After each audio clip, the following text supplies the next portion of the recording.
Assalamualaikum warahmatullahi wabarakatuh. Salam sejahtera untuk kita semua. Perkenalkan, nama saya Siti Nurhaliza dari kelas R2D dengan NPM 2012121500266 dari kelompok 9 mata kuliah Fonologi Bahasa Indonesia. Yang terhormat Bapak Irwan Siagian, MPD, selaku dosen pengampu mata kuliah Fonologi Bahasa Indonesia. Pada video kali ini, saya akan memaparkan materi yang berjudul perubahan bunyi akibat adanya koartikulasi. Tanpa membuang waktu, mari kita mulai pada pembahasan berikut ini. Masuk pada materi perubahan bunyi akibat adanya koartikulasi. Menurut Chair Abdul tahun 2013, koartikulasi disebut juga artikulasi sertaan atau artikulasi kedua adalah proses artikulasi lain yang menyertai terjadinya artikulasi utama atau primer atau pertama. Koartikulasi terjadi karena sewaktu artikulasi primer untuk memproduksi bunyi pertama berlangsung, alat-alat ucap sudah mengambil ancang-ancang untuk membuat bunyi berikutnya. Akibatnya, bunyi pertama yang dihasilkan agak berubah mengikuti ciri-ciri bunyi kedua yang dihasilkan. Berikutnya, pada materi perubahan bunyi akibat adanya koartikulasi, terdapat jenis gejala koartikulasi. Menurut Chair Abdul tahun 2013, yang pertama ada labialisasi, yang kedua retrofleksi, yang ketiga palatalisasi, yang keempat velarisasi, yang kelima faringalisasi, dan yang keenam glotalisasi. Jenis gejala koartikulasi yang pertama ada labialisasi. Menurut Krida Laksana Harimurti tahun 2008, labialisasi adalah bunyi sertaan yang terjadi karena penyempitan antara bibir atas atau gigi atas dan bibir bawah, mencakup bunyi-bunyi bilabial, labiovelar, pembulatan bibir pada waktu vokal dihasilkan. Contoh bunyi yang terdapat pada awal kata wujud sering dilafalkan menjadi wujud. Berikutnya ada pengertian labialisasi menurut Arifin Zainal tahun 2020. Labialisasi adalah proses pembulatan bentuk bibir ketika artikulasi primer berlangsung, sehingga terdengar bunyi semivokal W pada bunyi utama tersebut. Misalnya, pada kata tujuan terdengar sebagai bunyi JW, pada kata lampauan terdengar PW, dan pada kata uang terdengar UW. Berikutnya ada pengertian labialisasi menurut Yuliana dan kawan-kawan tahun 2020. Labialisasi adalah pembulatan bibir pada artikulasi primer sehingga terdengar bunyi semivokal W pada bunyi utama tersebut. Kecuali bunyi labial, bunyi bahasa dapat disertai labialisasi. Contoh, bunyi T pada kata tujuan terdengar sebagai bunyi TW, atau T dilabialisasi dilafalkan menjadi tujuan. Jenis gejala koartikulasi yang kedua ada retrofleksi. Menurut Krida Laksana Harimurti tahun 2008, retrofleksi adalah artikulasi bunyi bahasa yang disertai oleh ujung lidah yang melengkung ke arah palatum. Terjadi karena penyempitan antara ujung lidah yang berkeluk dan alveolum, sehingga terdengar bunyi R pada bunyi utama. Misalnya, KR dari bunyi K pada kata kartu, karpet, karbon, dan sebagainya. Bunyi R itu semakin dominan terdengar apabila kata-kata tersebut dilaparkan dengan nada yang lebih tinggi. Berikutnya ada pengertian retrofleksi menurut Chair Abdul tahun 2013 adalah bunyi sertaan yang dihasilkan dengan penarikan ujung lidah ke belakang pada artikulasi primer sehingga terdengar KR pada bunyi utamanya, kecuali bunyi apikal. Bunyi lain dapat disertai retrofleksi, contoh pada kata kardus. Masih pada pengertian retrofleksi menurut Arifin Zainal tahun 2020.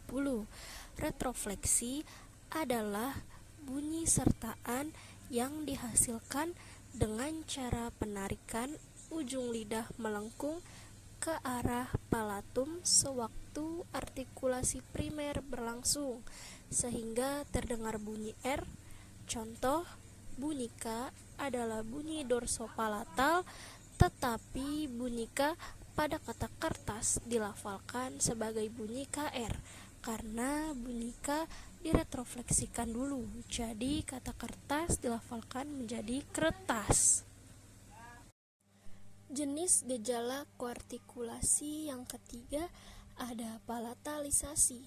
Menurut Krida Laksana Harimurti tahun 2008, palatalisasi adalah perubahan kualitas bunyi yang dihasilkan karena naiknya lidah ke arah palatum dan biasanya menjadi ciri artikulasi sekunder. Contoh kata piatu menjadi piatu. Berikutnya ada pengertian palatalisasi menurut Chair Abdul tahun 2013. Palatalisasi adalah sertaan yang dihasilkan dengan proses pengangkatan daun lidah ke arah langit-langit keras atau palatum sewaktu artikulator berlangsung. Contoh, kata harian menjadi harian. Masih dengan pengertian palatalisasi menurut Arifin Zainal tahun 2020. Palatalisasi adalah proses pengangkatan daun lidah ke arah langit-langit keras atau palatum sewaktu artikulator primer berlangsung. Contoh, bunyi P adalah bunyi apikoalveolar tak bersuara, tetapi pada kata piara, bunyi P dipalatalisasikan sehingga terdengar sebagai bunyi PY, maka kata piara dilafalkan menjadi piara. Jenis gejala koartikulasi yang keempat ada velarisasi.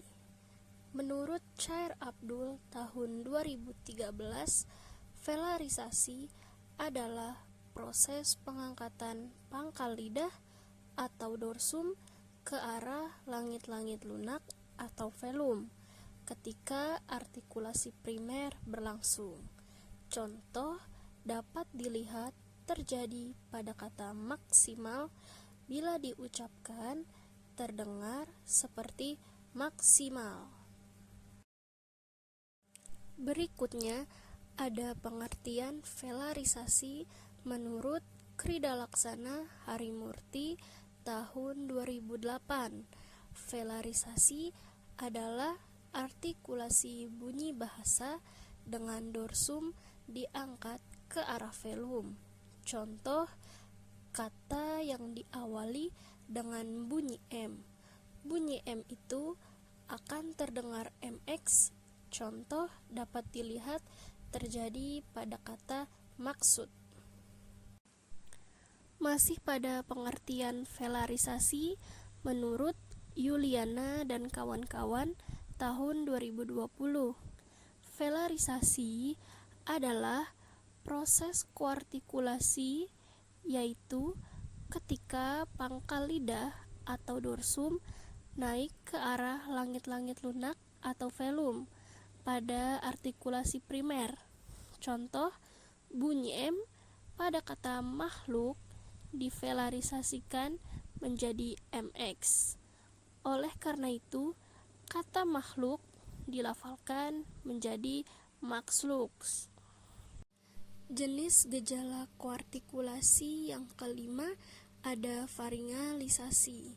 Menurut Chair Abdul tahun 2009, faringalisasi adalah proses penyempitan rongga faring ketika artikulasi sedang berlangsung dengan cara menaikkan laring, mengangkat uvular atau ujung langit-langit lunak, serta dengan menarik belakang lidah atau dorsum ke arah dinding faring.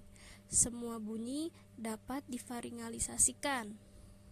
Berikutnya ada pengertian faringalisasi menurut Krida Laksana Harimurti tahun 2008. Faringalisasi adalah bunyi bahasa yang diikuti oleh penyempitan dalam faring. Terjadi karena penyempitan dinding faring dan akar lidah. Contoh N pada kata nyata. Masih pada pengertian faringalisasi, menurut Watson Janet, CE tahun 2002, faringalisasi adalah sebuah istilah fonologi untuk sebuah artikulasi sekunder dari konsonan maupun vokal yang dihasilkan dari kontraksi otot hulu kerongkongan maupun faring dalam artikulasi suara. N. Artikulasi bunyi bahasa yang diikuti oleh penyempitan faring. Terdapat pada kata nganga dan nyanyi. Jenis gejala koartikulasi yang keenam ada glotalisasi. Menurut Krida Laksana Harimurti tahun 2008, glotalisasi adalah artikulasi hamzah sebagai ciri sekunder suatu bunyi. Terjadi karena penyempitan ruang antara kedua belah pita suara. Bunyi demikian misalnya pada tanda tanya. Glotalisasi itu dapat diperhatikan pada kata maksud dan rakyat. Berikutnya ada pengertian glotalisasi menurut Arifin Zainal tahun 2020. Glotalisasi adalah proses penyertaan bunyi hambat pada glotis sewaktu artikulasi primer berlangsung.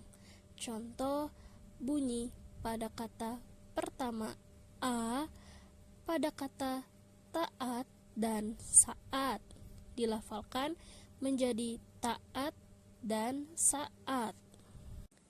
Yang terakhir ada pengertian glotalisasi menurut Yuliana dan kawan-kawan tahun 2020.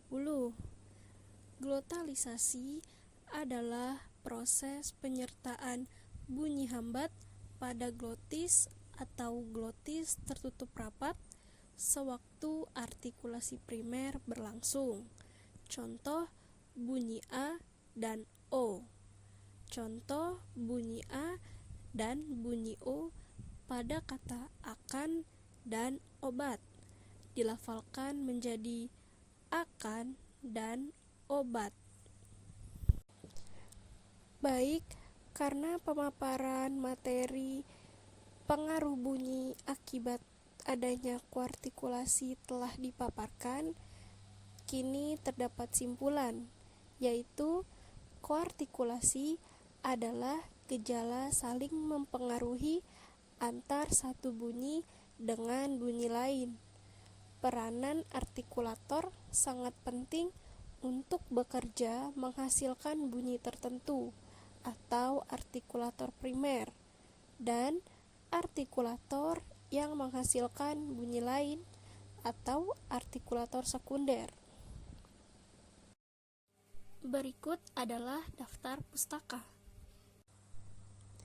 Baiklah, cukup sekian pemaparan materi yang telah saya sampaikan tentang pengaruh bunyi akibat adanya kuartikulasi ini. Mohon maaf apabila terdapat banyak kekurangan. Wassalamualaikum warahmatullahi wabarakatuh.